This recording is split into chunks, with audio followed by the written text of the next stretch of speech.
transform, going beyond your form. Listen to each thought, let it sink in, and begin putting it into practice, beginning now. Number 1, know in your heart that there is an invisible intelligence in everything, and you have the power to make contact with this divine intelligence and create a life of bliss. There is something divine that rolls through all things. You can't get a hold of it? A little seedling has treeness in it when it is put into the ground. You can't see treeness, you can't see the tree, yet you know it is in there. And same with you. You have greatness, you have an energy that is so powerful, and it flows through you and in everything that you come into contact with. Know it, begin to trust it, and you'll find yourself experiencing transformation in your life. Number 2, this is your sacred quest. The doorway to higher levels of awareness in your life opens inward. And most of us spend our lives facing the wrong way, looking outside of ourselves for the solutions to our problems. Where inward, in that silent, quiet, empty space within, is where the universal intelligence lies. It is where your essence as a human being is. Begin to look inward rather than outward each day. Number 3, become aware that there are no accidents in our intelligent universe. Realize that everything that shows up in your life has something to teach you. Appreciate everyone and everything in your life. You need to begin looking inward at who you are and why you are here, instead of outward at the physical world or anything in it. Make this a day of appreciation, a day of being in awe and bewilderment of everything that you come into contact with.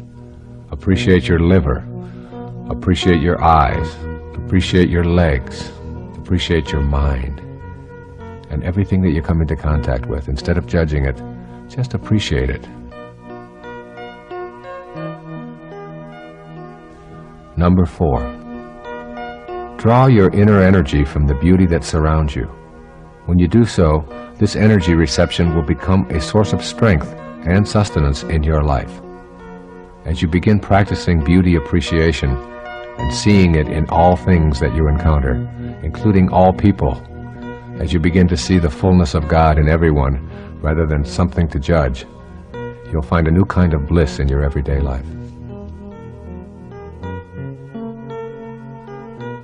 Number 5, be peaceful, experience silence, meditate, and really listen to God. The result will be that you will find the solution to each and every one of your problems, whether it be related to relationships or finances, health or self-image, all within yourself. The peace and the quiet and the solitude all come from an understanding that God's one and only voice is silence, as Herman Melville reminded us. And if you can just be, even for one moment today, just peaceful and just go within, you're going to find a bliss that you perhaps didn't ever know before. Number 6, forgive yourself for your transgressions. See that mistakes are lessons for you to transcend. Release yourself from the tyranny of self-recrimination. Make the decision to be free. Everything that's ever happened to you in your life has happened for a reason. And when you are filled with an absence of self-forgiveness and you're full of recriminations about what you did or shouldn't have done, or what you should have done, all of these kinds of things are really a message that you're sending to the universe saying, God's plan doesn't work and mine does. That's really an insidious thing to say. Everything that you've done or experienced is over, and you had something to learn from it. So forgive yourself and move on with your life. Number 7, write down this ancient truth and reread it on a daily basis. When you seek happiness for yourself, it will always elude you. When you seek happiness for others, you will find it yourself. Number 8, attempt to remove all enemies from your thoughts. The same intelligence that flows through you flows through all human beings. When you know that you are connected to all, you cannot fathom striking out at others. let alone feeling hatred for them. Or another way of saying this is, on a round planet, there's no choosing up sides. We all are here for a reason. We all have the same divine energy flowing through us. And when we stop thinking of ourselves as separate from everyone else, we begin to see and experience the love that we are here for in the first place. In my opinion, God doesn't want us to love God. God wants us to learn to love each other. That's what it means to be a holy being, to not have enemies, and to love each other. That's truly what loving God is about. Number 9, release everything that you have been told is impossible or unrealistic, and allow yourself the freedom to make your own contract with God about what is possible for you. Examine all of the doubts that you have about miracles and miracle workers, and replace the doubt with openness. Be open and release everything that you hate. What gratitude does is it keeps you connected to that source which brings things into your life. It keeps that connection open because gratitude comes from love. See, there's two ways to look at things in your life. There's to appreciate what shows up in your life or to depreciate what shows up in your life. And to depreciate it means to complain about it, to whine about it, to resent it because it's not big enough, it's not shiny enough, it's not what I wanted. That's a depreciation. And appreciation, to appreciate, means to have a sense of being grateful for it. And that most people that I have encountered in my life, and it's why I talk about this in commencement addresses and make this one of the secrets, if you will, for success and inner peace along the extra mile. Most people are spending their life looking for occasions to be offended. And when you are looking for occasions to be offended, you are a depreciator. And you will never have any shortage of occasions to be offended. They're out there all the time. There will always be somebody who'll dress differently, whose hair won't look the way you think it should, whose clothes won't match, whose language is something that you don't like, whose demeanor is off or whatever. And you'll find that every day, no matter how nice, a beautiful day it might be, there's still a puffy cloud that can come through and ruin it, and they're looking for that. Gratitude, there's a wonderful definition that I use for gratitude. Gratitude is the complete and full response of the heart to everything in the universe. The complete and full response of the heart to everything in the universe. And this gratitude disallows feelings of separateness from what shows up. See, resentment or complaining or fault-finding are things that block you, are obstacles to that free flow. They reinforce the idea that I am separate from that and it's not giving me enough. Gratitude for what shows up and expressing that gratitude with affirmations and regular affirmations of it is a way of keeping that channel clear between you and that divine presence. There's a wonderful little old joke about a lady who was on the beach with her grandson, and she's walking along the beach, and all of a sudden this huge wave comes along and picks up the little boy, and he disappears. And she just goes down on her knees, and she just doesn't know what to do. This is my grandson. Please, God, send my grandson back. I can't stay. What has happened? How could this have happened? Oh, please, I'll do anything. I'll do anything. And all of a sudden, another wave comes along and plops him right back down right in front of her. And she looks at him, and she turns around, she goes on her knees, she says to God, he was wearing a hat.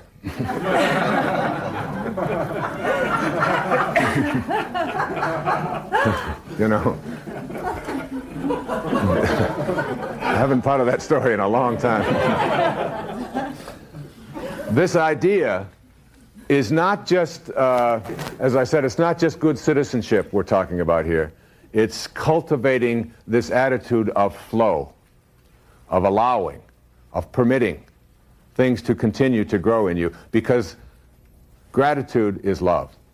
Now, the hardest part about gratitude for most people is the understanding that you have to also be grateful when things don't show up. And you have to learn, this is the toughest part, you have to learn to be grateful for that which you don't have, and for the suffering that you are going through, and for the experiences of scarcity that seem to be present in your life. Because in essence, until you can be grateful in these moments and understand that you can't have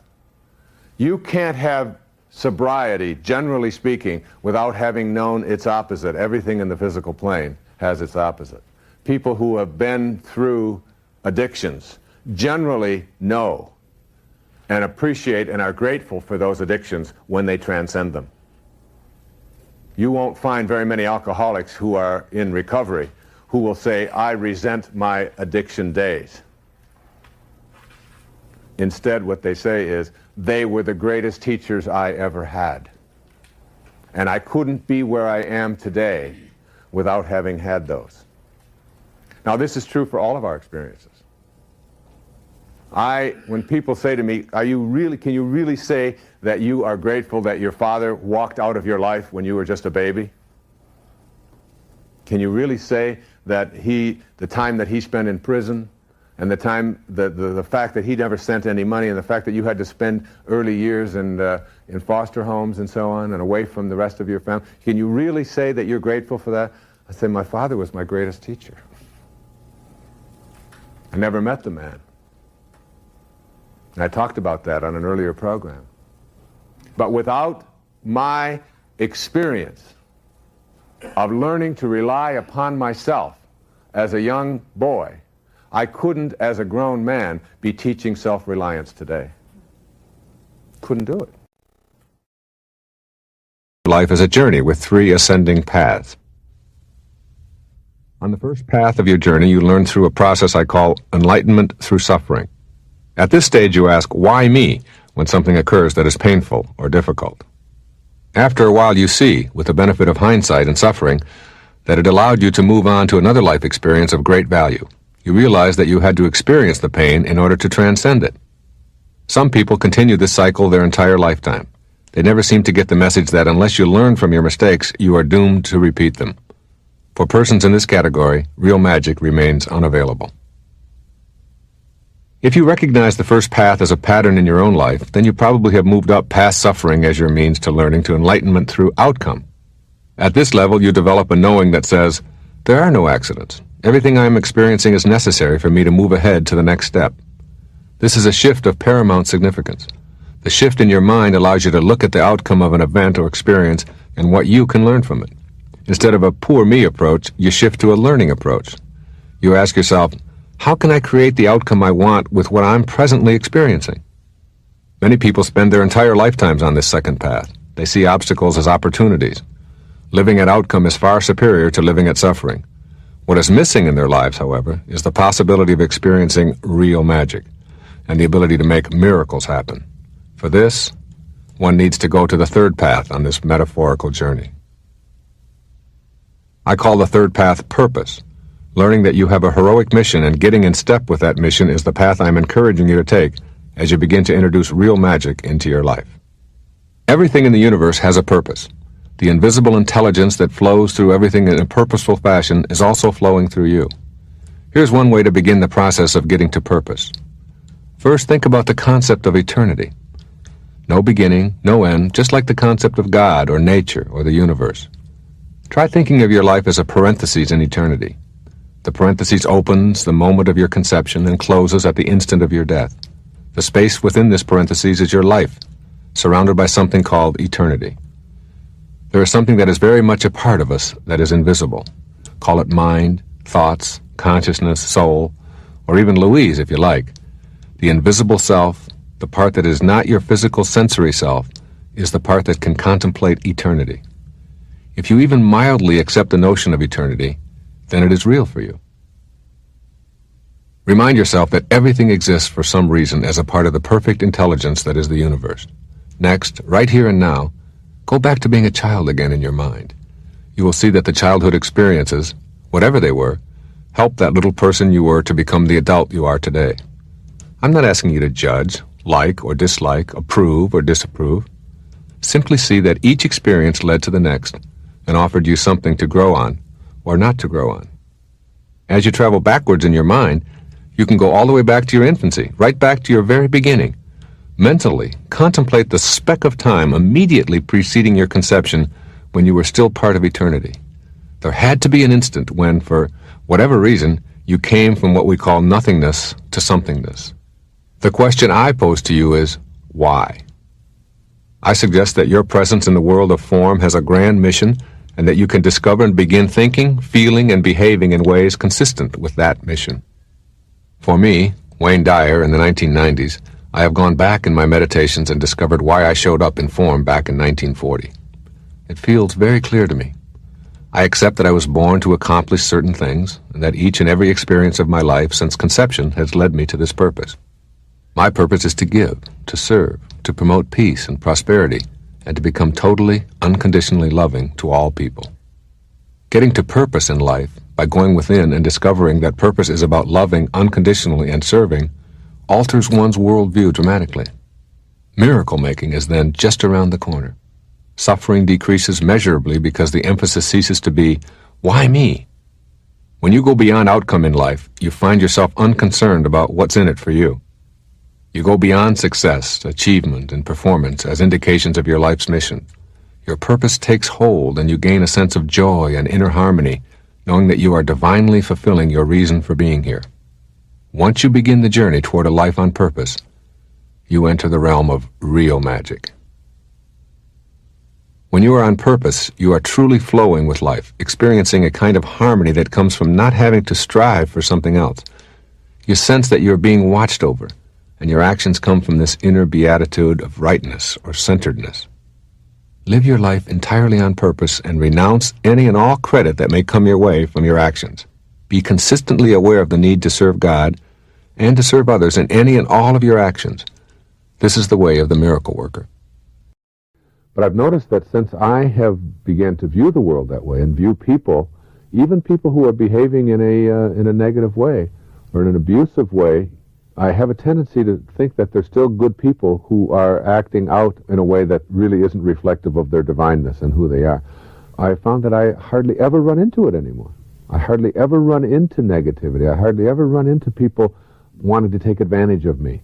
I never think of people ever wanting to steal from me or take things from me or to push their way in front of me and so on. And it's almost like I have that expectation and it doesn't happen. I just don't see it. Or maybe I just have blinders on and I just simply don't see it. But whatever it is, it's like my view of the world has really shifted. So one of the ways to get people to treat you the way you want to be treated, I think, is to view people as good and decent and caring and important.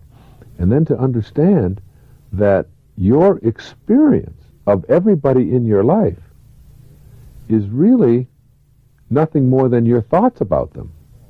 I mean, you can't be somebody else. You can't get behind somebody else's eyeballs and be another human being. So the only way you have to experience them is through your thoughts, through your process. So your experience of your co-workers and your husband and your children and everybody that you come into in your life is all done in your mind. That's where your experience of them takes place.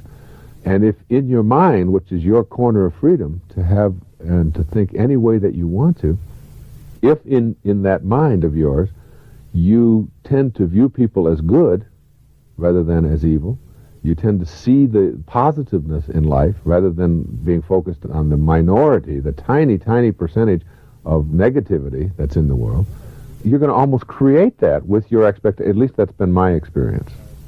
I have taught people how I want to be treated basically through a very simple thing called the golden rule, which goes way back. And it's not the golden rule that applies so often in the capitalist world, which is he who has the gold makes the rule. It's the opposite. You treat people in life the way you want to be treated.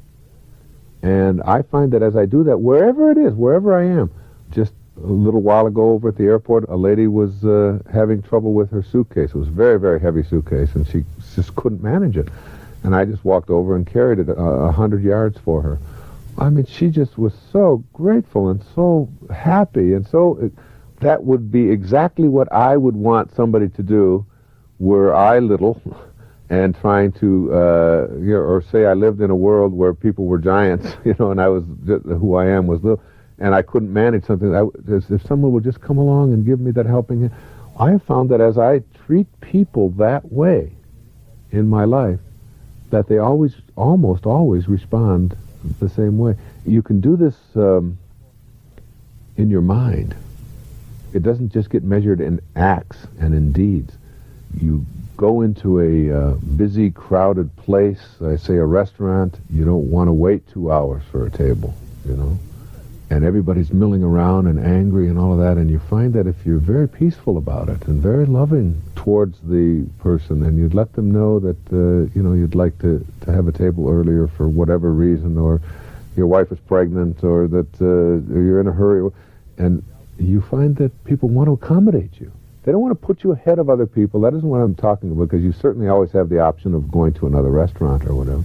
But you find that people want to do things for you when you carry yourself in this very positive and loving way. At least I have found that. I have found that with my children and in my family situation, I find that more and more we have a much more loving bond between us, because of this sort of golden rule philosophy that I'm espousing here. And part of this golden rule philosophy is taking responsibility yourself for how you're choosing to process things that you might previously have processed in a way that would cause you to be angry and upset and hurt and so on. You can very often see somebody striking out at someone verbally, and you can diffuse that really fast by simply saying something like, boy, you're really having a tough day today. I see that you're really frustrated. There's so many things going wrong. Boy, it must be really tough to try to manage so many different people. And it's like all of a sudden one caring person has entered this person's life who everybody else thinks of as this abusive or nasty or whatever person. And all of a sudden that person is like, how can I help you? What can I do? Giving them something, whatever. It's like taking responsibility yourself for turning it around, And the more that you're able to do that and to approach situations in your life that way, it seems to me that the less likely that you're going to be somebody else's victim. One of the things that he observes is this. All of the great teachers throughout the history of our species have merely taught one thing over and over, in whatever language or whatever time. All have said very simply, give up weak attractors for strong attractors. Period. Give up weak attractors for strong attractors. And he says individuals of great power throughout human history have been those who have totally aligned themselves with powerful attractors. Again and again they have stated that the power they manifested was not of themselves. Each has attributed the source of the power to something greater than himself. All of the greatest teachers. That there is a power. And the division between power and force, if you look at the cover of the book, power is in white, a higher energy, and force is in dark, a lower energy. And what I'd like to do here is first kind of give you an idea of what the lowest attractors are. Photographs have energy, and even books, as I've talked about here in this program. And they've actually done studies where they'll take a photograph of someone who represents high spiritual principles, a Mother Teresa, a Jesus Christ, a Ramana Maharshi, a whomever. And they'll also take a photograph of that which represents very low and weakening energies, a Charles Manson, an Osama bin Laden, an Adolf Hitler, people who have represented evil to the eyes of many people. And they will have, people will not know what photograph that they are holding next to them, next to their chest, next to their heart. And the photograph of the person who represents higher spiritual values above 200 will allow them to stay strong, whereas the photograph of that which represents lower and slower energies will weaken them. It almost defies our credibility, our sense of, is there really energy in everything? And kinesthesiology is one of the ways that we are learning to test that which will weaken us and that which will strengthen us. What I try to work on in my own life every day is that when I am having a thought or a picture or an image that is based upon something that will weaken me, and I know what those are, that if I just stay there and change the thought to a thought that is a counter thought that will counterbalance that, that I not only make myself feel better, but I am no longer having an energy that is going to weaken me. And remember, the heart is a muscle. And the body is surrounded, all of the organs of the body are surrounded by all of these muscles, all of which go weak when you use certain thoughts, or have certain pictures, or put certain substances into your body. Alcohol, drugs, tobacco, things like this, will make people go dramatically weak, almost instantaneously. And he gives all kinds of examples of how and why that works. He said that when someone calibrates above 600, which on the map of consciousness represents the life view of God view of all being, a life view of perfection, a level of peace, the emotion of bliss, and the process of illumination. The highest, almost the highest level, because between 700 and 1,000, there's so few people who've ever been there that it's all lumped into one category. That anybody who calibrates above 600, that is one of those St. Francis type people who, whenever they encounter anything, they always have nothing to send but love, that I've been talking about throughout this program, that everyone who encounters someone who calibrates above 600 and enters their energy field is automatically healed. Such is the energy that they radiate. But he said if you stay in the energy field of someone who calibrates and radiates at this level of consciousness that all of us are capable of achieving, that everyone that you encounter, every living species, will automatically be healed just by being in the presence of that. And most of us know that there are people that we feel better around than others, don't you? You have a sense that sometimes when someone walks in the room or someone gets close to you, sometimes their energy is so bad, and it isn't because they have body odor, it isn't because their teeth are crooked or because they've got bad breath or whatever. It's because they come into an energy field and they are lowering the energy that you are with, and you have a sense of feeling worse when they're in your energy space. And you also have a sense of when someone enters your energy field, it can be a total stranger, or it can be someone you respect a great deal, or someone whose work that you have admired, and they come close to you and come into your energy, and you have that warm shower feeling running inside of you. There's something, and all of a sudden there's like a healing that takes place. Remember when I had put you into the gap in the meditation? And when we talked about embracing silence, and when you go into that gap, what you're doing is you're raising your energy level, just ever so slightly. But the fact of moving your energy up, just in an instant of going into that gap, gives you that really sort of warm, good feeling inside of you, because you've reconnected to something that is higher. Everything in this universe is a movement of energy. Higher, faster energy dissolves and converts lower and slower energy. With this in mind, I'd like you to consider yourself and all of your thoughts in the context of being an energy system. That's right. You are an energy system, not just a system of bones and fluids and cells, but actually a multitude of energy systems encapsulating an inner energy system of thoughts, feelings, and emotions. This energy system that you are can be measured and calibrated. Every thought you have can be energetically calibrated along with its impact on your body and your environment. The higher your energy, the more capable you are of nullifying and converting lower energies, which weaken you, and impacting in a positive way everyone in your immediate and even distant surroundings. The objective in this section is to become aware of your own energy level and the actual frequencies of thought that you regularly employ in daily life. You can become proficient at raising your energy level and permanently obliterate energetic expressions that weaken or inhibit your connection to intention. Ultimately, your goal is to have a perfect match with the highest frequency of all. Here's a simple explanation of the 5 levels of energy that you work with, moving from the lowest and slowest frequencies to the highest and the fastest. The slowest energy, number 1, the material world. Solid form is energy slowed down so that it's approximately commensurate with your sense perception of the world of boundaries. Everything that you see and touch is energy slowed down so that it appears to be a coalesced mass. Your eyes and your fingers agree, and here you have the physical world. The second level of energy is called the sound world, a little faster energy. You seldom perceive sound waves with your eyes, but they can actually be felt. These invisible waves are also high, low, and fast and slow. This sound level of energy is where you connect to the highest frequencies of spirit through the practice of japa meditation, as I've written about extensively in Getting in the Gap, which includes a CD to teach you this meditation. The third level of energy is called the light world. Light moves faster than the material world and faster than sound, yet there are no actual particles to form a substance called light.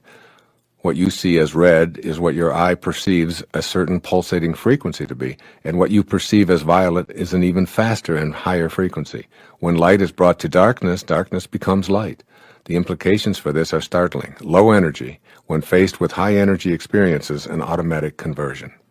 A fourth level of energy is called the world of thought. Your thoughts, your actual thoughts, are an extremely high frequency of pulsation that move beyond the speed of sound and even light. The frequency of thoughts can be measured, and the impact that they have on your body and your environment can be actually calculated. Once again, the same rules apply. Higher frequencies nullify lower. Faster energies convert slower. A colleague I admire enormously, David Hawkins, a medical doctor, has written a work which I've referenced over and over again called Power versus Force. In this remarkable book, Dr. Hawkins elaborates on the lower frequencies of thought and their accompanying emotions, and how they can be impacted and converted by exposure to higher and faster frequencies. I really urge you to read this book, and I'll present some of those findings in later sections on this program on how to raise your energy levels. Every thought you have can be calculated to determine if it's strengthening or weakening your ability to reconnect to the highest and fastest energy in the universe, the energy of intention. And finally, the highest and fastest energy in the universe. It's called the energy of spirit. This is the ultimate in energy. These frequencies are so supersonically rapid that the presence of disorder, disharmony, and even disease is impossible. These measurable energies consist of the 7 faces of intention talked about earlier in this program. They are the energies of creation.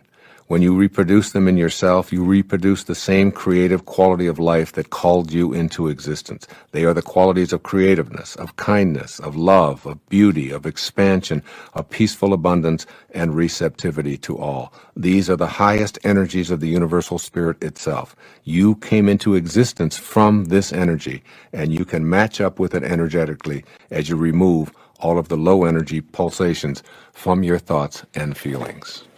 Raising your energy level. There's a vibratory action to your thoughts, your feelings, and your body.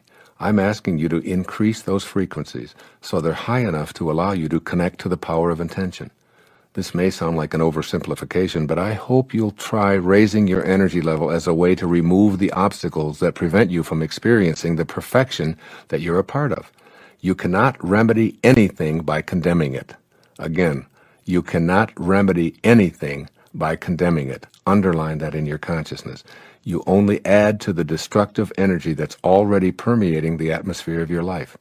When you react to the lower energies you encounter with your own low energies, you're actually setting up a situation that attracts more of the lower energy. For example, if someone behaves in a hateful manner toward you, and you respond by hating them for hating you, you've participated in a lower energy field and impacting all who enter that field. If you're angry at those around you for being angry people, you're attempting to remedy the situation through condemnation. If you're experiencing scarcity or anguish or depression or an absence of love or any inability to attract what you desire, seriously look at how you've been attracting those circumstances into your life. Low energy is an attractor pattern. It shows up because you've sent for it, even if on a subconscious level. It's still yours, and you own it. However, if you practice deliberately raising your energy level by being cognizant of your immediate environment, you'll move more rapidly toward intention and remove all of those self-imposed roadblocks. The obstacles are in the low energy spectrum. You have been facing the wrong way. The most important insight you can have is to realize that you have been facing the wrong way for the better part of your life. Take a moment right now to experience what I mean. Picture yourself in any position that you like, standing, sitting, lying down, whatever is easiest for you to imagine. Now look at that mental picture of yourself. What you see in this exercise is a you who is always looking away from yourself, always looking outside of yourself. You are facing the wrong way. Now imagine being able to shift around and face the opposite direction. If you could in some magical way do so, then you would be facing inward. We've all been taught to look outside of ourselves for sustenance, to look beyond the self for power, love, prosperity, health, happiness, and spiritual fulfillment. We've been conditioned to believe we get life's bounty from somewhere outside of ourselves. But it's possible to reverse our gaze from outward to inward. And when we do, we find an energy we've sensed but not previously identified. There dwells within all human beings a divine energy. The power of this energy permeates our entire being and permits us to perform every function in the vast repertoire of human thoughts and behaviors. There are two aspects to this divine energy. The outer aspect causes the heart to beat and the lungs to inflate and the senses to function. It essentially keeps our physical bodies alive. The inner aspect of this energy is dormant, but it can be awakened. This inner universe is vaster than the outer universe. Inner joy makes all joy that is experienced in the world of the senses seem meaningless. When the divine light within you is experienced directly, it adds a radiance to life unlike anything that can be described with words or pictures. When you discover your sacred self, you awaken this dormant inner energy and let it guide your life. The word most commonly used to describe this inner force is spiritual. When I talk about spirituality and being spiritual, I am describing an attitude toward God and the inner journey of enlightenment. I'm speaking of expanding the godlike qualities of love, forgiveness, kindness, and bliss within ourselves.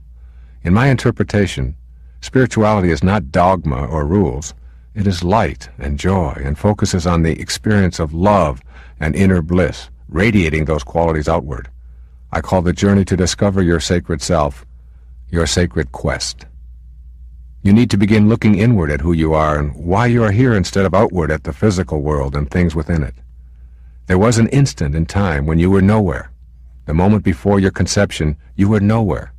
Then, in one holy instant, you went from nowhere to now here. There will be another holy instant when you will go from nowhere to now here. We call that moment death, yet you, the divine, changeless, eternal, invisible you, will live on. If it is true that we are a part of an intelligent system, we can assume that we go from nowhere to now here for some purpose.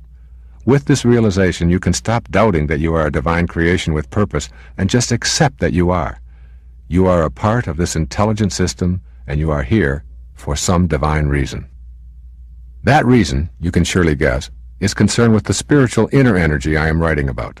Knowing your spiritual self is your sacred quest and your life challenge. So many of us have grown up believing that who we are is this body we carry around, the job we perform, and the religion we practice. Our lives are involved with externals at the same time that we see that they are always changing and shifting. Yet somewhere inside of ourselves, we feel the same. You may not have given that self aspect much of your awareness, but if you do, you will discover an inner self that never changes but is trapped in a changing world. Someday your physical self will probably rest beneath a tombstone that records the date of your birth and the date of your death. But your inner soul knows you are eternal. Knowing this in a way that leaves no room for doubt will greatly enable your sacred quest. When you reach that state, knowing that who you are is the unchanging self, you will be on purpose in your life. Sogyal Rinpoche, in the Tibetan Book of Living and Dying, puts this into words that are worth framing. In the modern world, there are few examples of human beings who embodied the qualities that come from realizing the nature of mind. So it is hard for us even to imagine enlightenment or the perception of an enlightened being, and even harder to begin to think that we ourselves could become enlightened. Even if we were to think of the possibility of enlightenment, one look at what composes our ordinary mind, anger, greed, jealousy, spite, cruelty, lust, fear, anxiety, and turmoil, would undermine forever any hope of achieving it.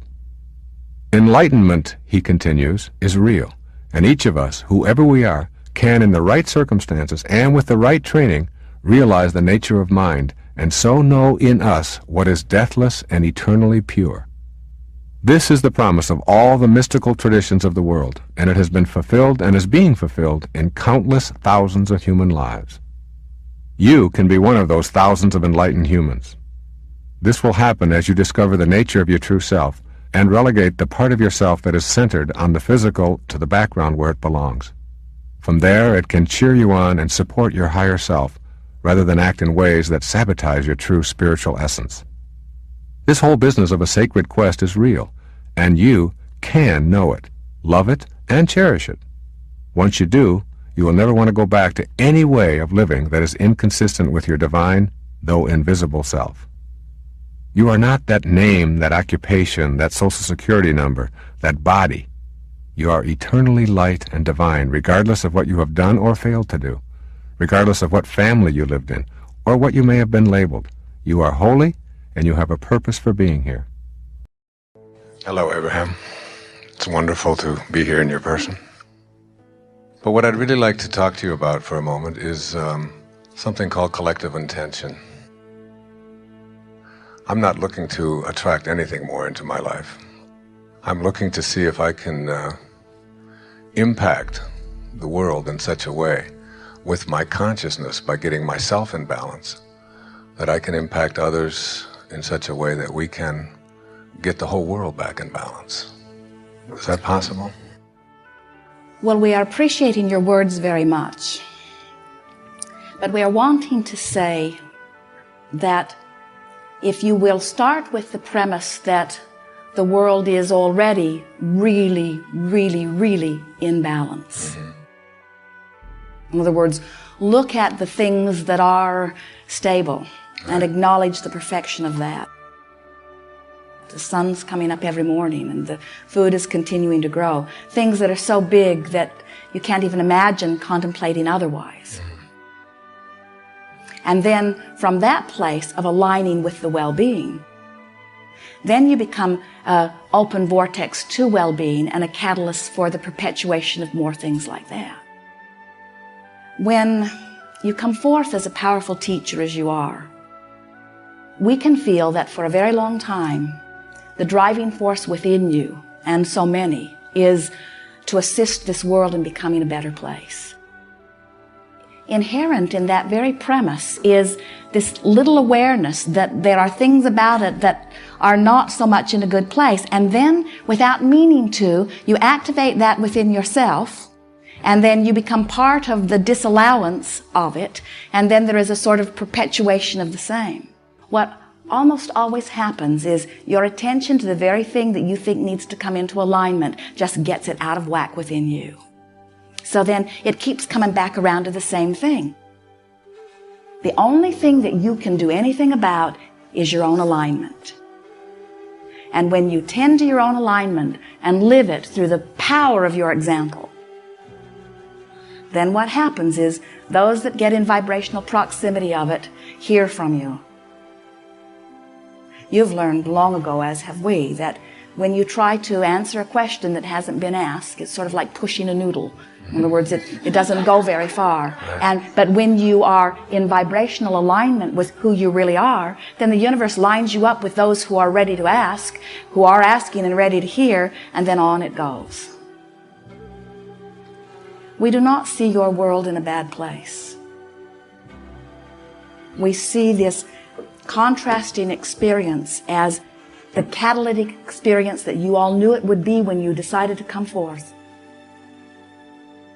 And we see more asking simultaneously than ever before. So the summoning of source energy is greater than it has ever been before. Which means those who are finding alignment with the energy are thriving in new and wonderful ways. And those who aren't are not thriving in new and powerful ways, you see. The best you can do for anyone is to thrive fully and be willing to explain to anyone who asks how it is that you are thriving and what it is that you've discovered. And then just relax and trust that all truly is well.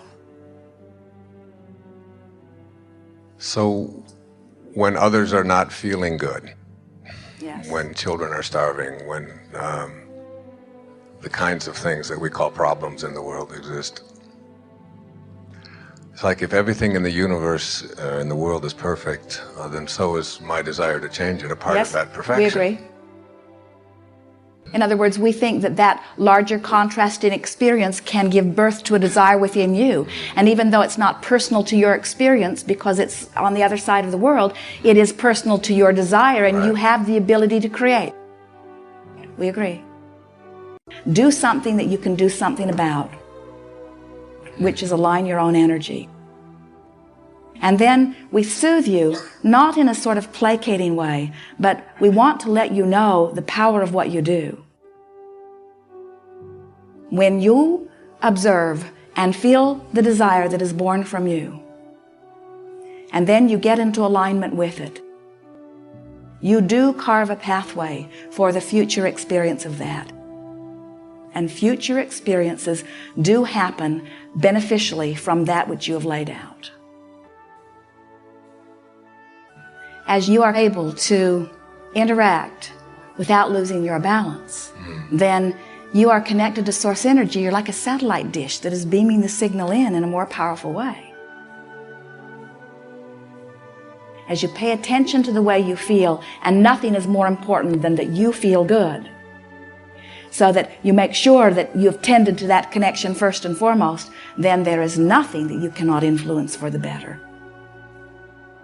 And you can see C's part right before your hands. You do have that power of influence. But you got to be tuned into who you are first and foremost before you apply it. Yes. Thank you. Yes, indeed. I feel good. Yes, you do. I love you. I ask my audiences frequently, how many bodies have you been in since you incarnated into this planet on this lifetime?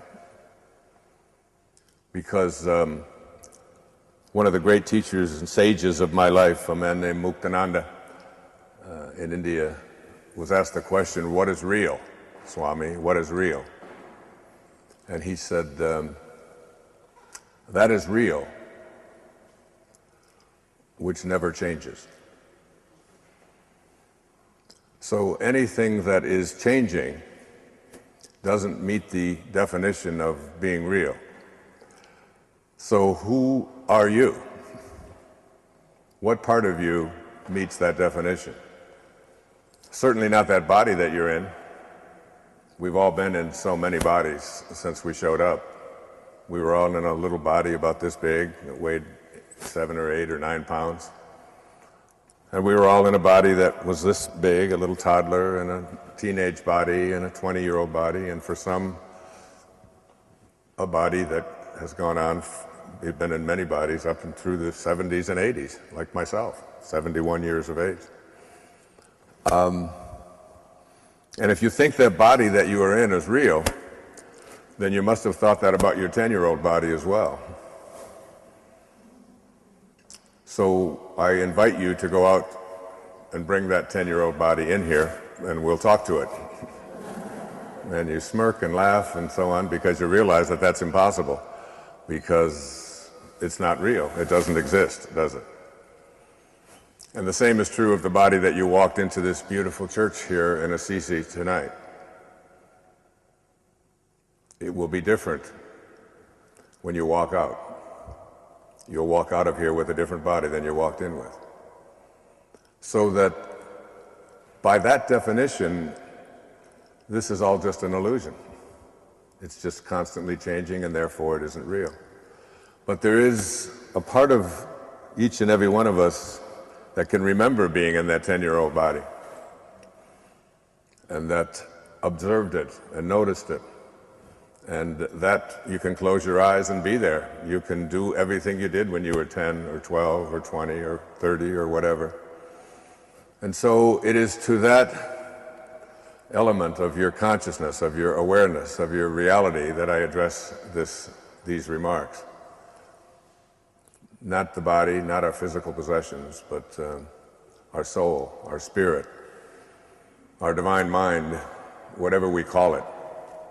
It is to that that is the only thing that is real. And when we learn to live from there, from that place, I call it the higher place, the higher self, or the highest self, the part of us that realizes that all of us, the poet T.S. Eliot said that we shall not cease from exploration. But at the end of all of our exploring will be to return to the place from which we originated, but to know it for the first time. The poet spoke of death. I don't. I believe we can return to that place from which we originated. Call it the Tao, call it God, call it soul, and come to know it. And this gathering here for this miraculous journey that we're all on began as an idea. I think it was my idea, but I know that something bigger is always moving the pieces around. And I'm always aware that even though I think that it's me making the choices, I also know that I'm also the spear carrier, or the extra, in a much, much larger drama. And that I am being told how to be. And the more I listen to that voice, that calling, that pulls me in a direction away from where I was in the earlier part of my life, when I lived my life on the basis of my own ego and believed that my self-importance and my fame and my abilities to do things had something to do with my being special. And I've come to realize that it's not that way at all. I've often said that true nobility is not really about being better than anyone else. It's about being better than you used to be. And I think being better than you used to be really means less and less attachment and reliance upon your stuff, your body, your accomplishments, your reputation, your accumulations. Less on that, and more on the inner mantras. See, the inner mantra of the ego, which I've had to learn to shed and tame, is what's in it for me? What's in it for me? What's in it for me? What's in it for me? What can I do? How much can I get? I'm in competition with. I want more. More, more, more. Everything I have, I own. It's mine, it's mine, it's mine. That's the mantra of the ego. You all recognize it. But the mantra of the higher self, the God-realized part of ourself, is how may I serve? How may I serve? How may I serve?